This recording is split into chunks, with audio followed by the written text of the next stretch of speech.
اعوذ باللہ من الشیطان الرجیم بسم اللہ الرحمن الرحیم۔ السلام علیکم ورحمۃ اللہ وبرکاتہ۔ میرے پیارے بھائی اور بہنوں، ذرا ٹھہر کر سوچئے، ایک اور ماہ شعبان ہمارے درمیان آ چکا ہے۔ کیا ہمیں خبر ہے کہ پچھلا شعبان کہاں گیا اور وہ لوگ کہاں گئے جو پچھلے سال ہمارے ساتھ تھے مگر آج قبروں میں سو رہے ہیں؟ ماہ شعبان ہمیں جھنجھوڑنے آتا ہے، جگانے آتا ہے، رلانے آتا ہے، ہمیں غفلت کی نیند سے اجاگر کرنے آتا ہے۔ غفلت کا مہینہ نہیں ہے، واپسی کا مہینہ ہے۔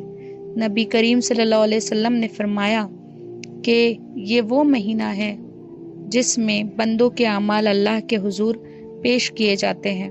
تو سوچئے، ہمارے اعمال، ہماری نمازیں، ہماری آنکھوں کے آنسو یا ہماری غفلتیں سب رب کے سامنے جا رہی ہیں۔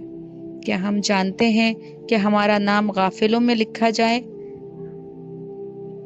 یا تو یہ کرنے والوں میں کہ ہم توبہ کریں اور اللہ سے معافی مانگے اور اس مبارک مہینے کے ذریعے مغفرت کے حقدار بنے؟ شب نصف شعبان کیا ہے، اس کے بارے میں ہم تھوڑا تفصیل سے جانیں گے۔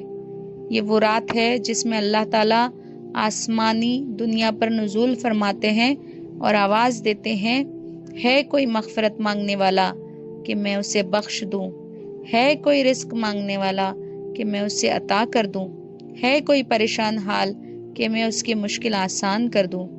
لیکن افسوس، ہم میں سے کتنے ہیں جو اس آواز پر لبیک کہتے ہیں، اور کتنے ہیں جو موبائل، غیبت، کینہ اور نفرت میں رات گزار دیتے ہیں مگر عبادت نہیں کرتے اور دعائیں نہیں مانگتے۔ ہم سال بھر یہ شکوہ کرتے رہتے ہیں ہم سب کہ ہماری دعائیں قبول نہیں ہوتی، لیکن جب اللہ تعالیٰ بتا رہے ہیں کہ یہ نصف شعبان کی شب ایسی شب ہے جب اللہ پکارتے ہیں کہ کوئی ہے میرا بندہ کچھ مانگنے والا کہ میں اسے عطا کروں، تو اس وقت ہم غافل رہتے ہیں۔ ہمیں چاہیے کہ اس وقت کا، نصف شعبان کی رات کا پورا فائدہ اٹھائے۔ ہم رات کو جاگیں، مغرب کے بعد سے پوری محنت کریں، اللہ کو منانے کی کوشش کریں۔